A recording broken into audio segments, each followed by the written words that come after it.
Ooh, do we got a spicy one today? E3, the place where legacy media goes to pretend that they've got inside scoops on video games, while everyone else in the world who's smart just reads Twitter. Now, that isn't a judgment of anybody who just likes to go or who might live in the area or something, but the idea of going to E3 to me seems absurd, especially when we see, for example, how PAX is treating Chris and Colin Moriarty. I don't want to give any of these conventions my attendance or my money, but a new reason to not support conventions just happened, and that is the release of personal information for YongYea, Skillup, Lazy Game Reviews, and many others, as my dog plays with his toy down there at the opportune time. Let's talk briefly about this video sponsor before we get into that. Now, before I get into the rest of today's video, I want to let you know that Amino has just launched a new stories feature filled with loads of short videos about the things that you're into, like video games, board games, and even dank memes. I'm going to be posting exclusive behind-the-scenes footage and short thoughts on Amino. I already have a top 5 video games, most memorable video game story created up there for you. And to find me on the Amino app is very easy. You just go to the search feature on the top here and select users. And then you type in the quartering one word and you'll find my profile. And if you do so, you should maybe give me a follow there so you can get notified of all my updated posts and things like that going on. Now, I hope to meet you, hang out with you over on the Amino app. You can see it will show you the quartering when it comes up. I have but 4 measly follows and 1 story. I'm going to be beefing that up. So, hope to see you out on Amino. So, as mentioned at the start of this video, the story was broken last night by Sophia Narwitz, who you should follow on Twitter because she's excellent at reporting on many different things. SophNar0747, saying that video uploading now, it's quick and to the point. No doubt there will be sift through coming in the coming week, but the story involves a company publicly doxing over 2,000 journalists, and I want to get it out in the open so people can protect themselves. The Entertainment Software Association, now these are the people that run E3, accidentally doxed over 2,000 journalists and content creators. This includes people like YongYea, Skillup, Lazy Game Reviews, Ryan Garfat at ESPN, Brandon Brody at Nickelodeon, the huge crew at BuzzFeed, the entire staff of Game Explain, a ton of Mixer content creators, just tons and tons of people, about 2,000 people in total. And what was on this list was their full name, address, email, phone number. Now, in some cases, for the kind of the bigger company people, their address ended up being the corporate headquarters or whatever the case may be. But in the case of many people here on YouTube or content creators on Mixer and Twitch, it was basically their home addresses and personal phone numbers.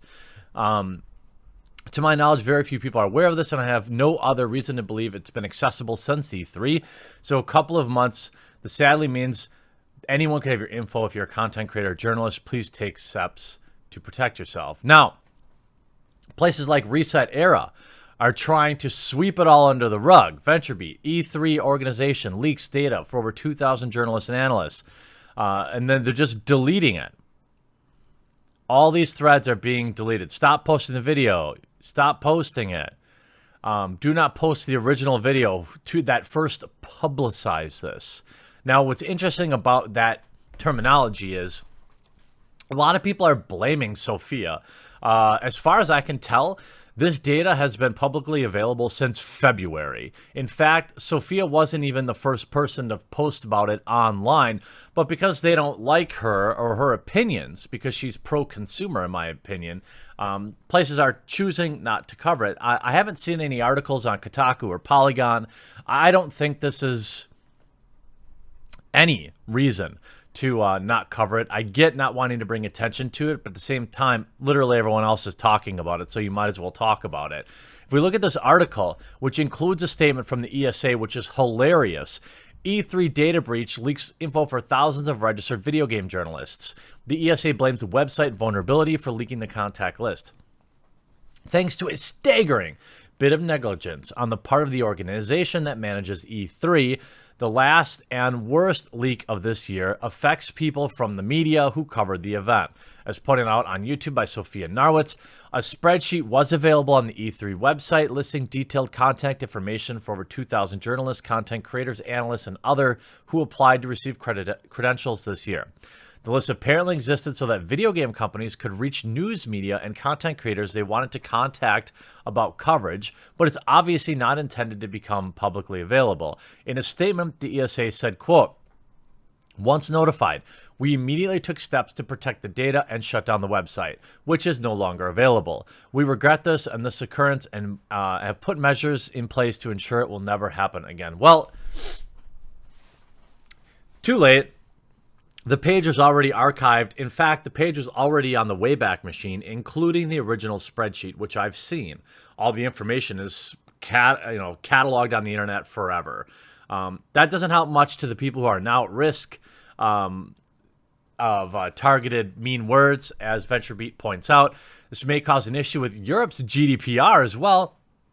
Narwitz noted that the list was pulled within hours of the ESA being notified, which was not soon enough to avoid people downloading it and spreading it online. ESA's statement reads as follows: "We were made aware of a website vulnerability that led to the contact list of registered journalists attending E3 being made public.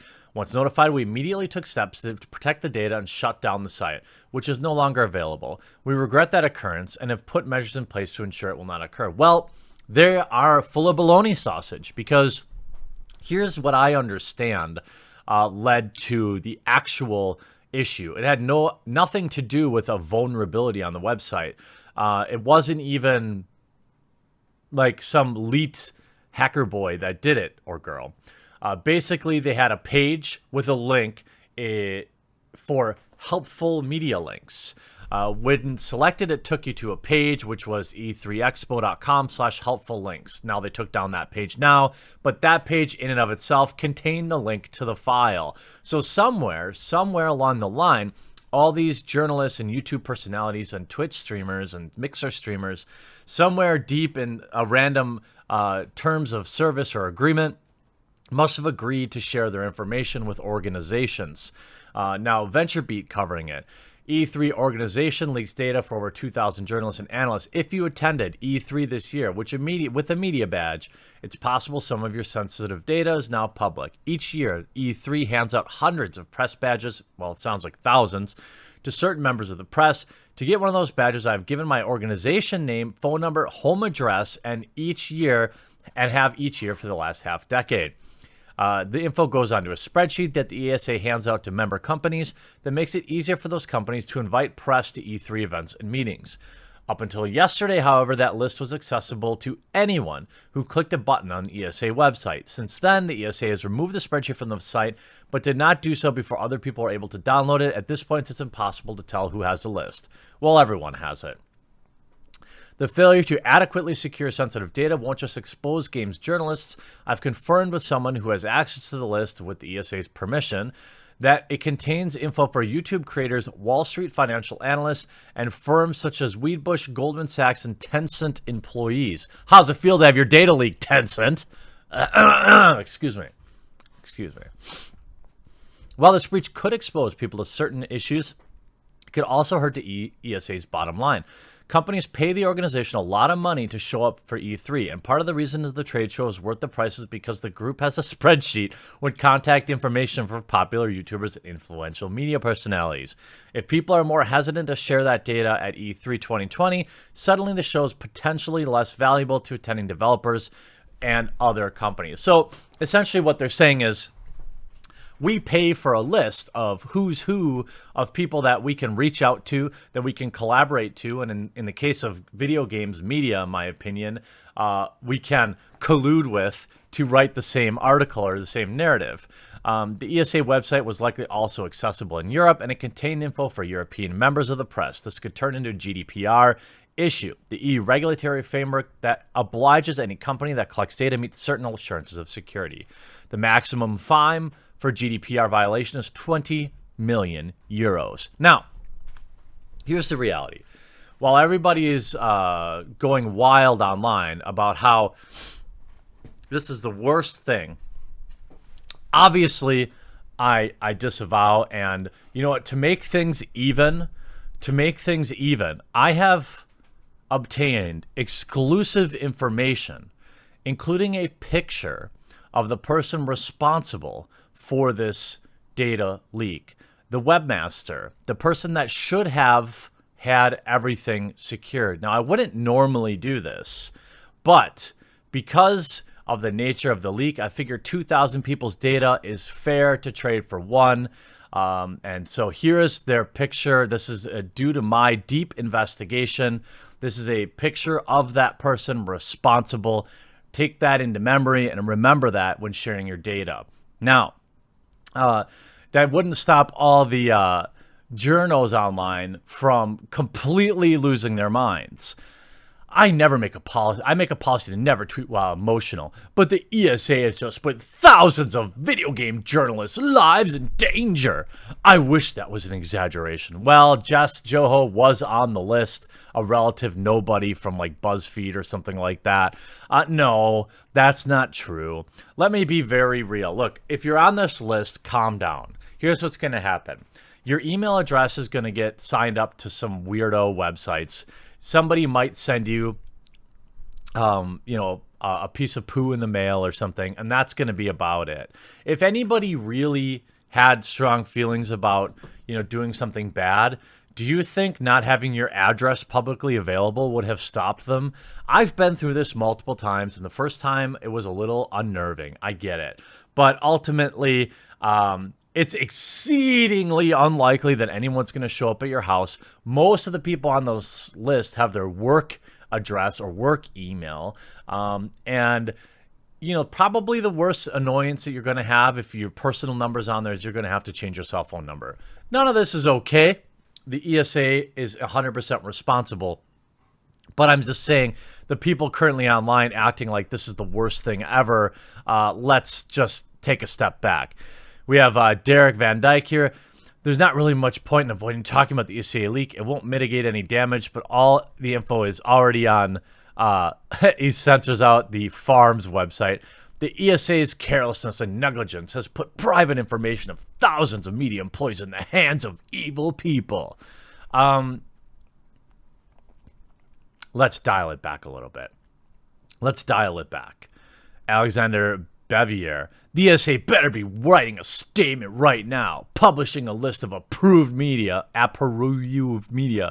Huge class action. Not going to happen.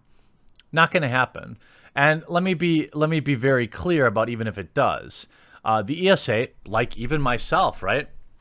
So I have exclusivelygames.com. Fundraising right now. Please don't forget the Indiegogo.